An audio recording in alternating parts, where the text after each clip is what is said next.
History of Russia in 100 Minutes by Smart Histories. Ivan the Great.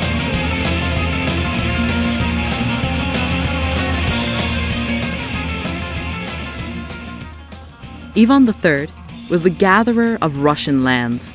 He brought the individual principalities of Rurikid princes under the direct rule of Moscow and tripled the size of his territory.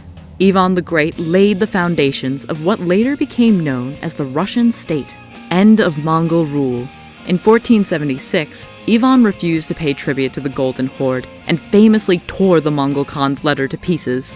His and the Khan's armies met on opposite sides of the Ugra River in 1480. Neither side wanted to attack first, and after several weeks, the Khan went home. That was the end of Mongol rule over Moscow. The Golden Horde itself disintegrated, and the Khanate of Kazan became Ivan's vessel. Gathering of Russian lands. Medieval Novgorod was an enormous wealthy state connected with the Western European trade network through the Hanseatic League. In 1478, Ivan the Great sent his army to overrun Novgorod. He destroyed the Vech, killed a large number of its inhabitants, deported families, and tied it to Moscow.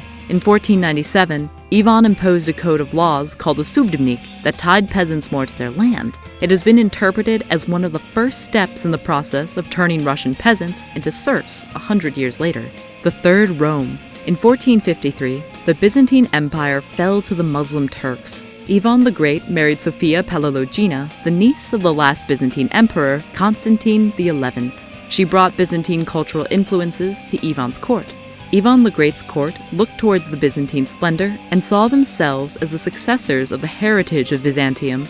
Ivan's descendants took the idea even further with the theory of the Third Rome, the Roman Empire being the first, Byzantium the second, and Russia the third and last. Ivan the Great also adopted the imperial two-headed eagle as his emblem, and he sometimes named himself the Tsar, derived from the Latin title Caesar.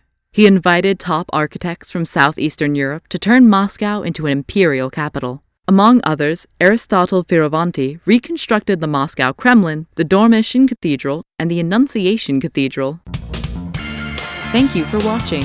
For thousands of helpful resources of Russian history, please visit our website at smarthistories.com.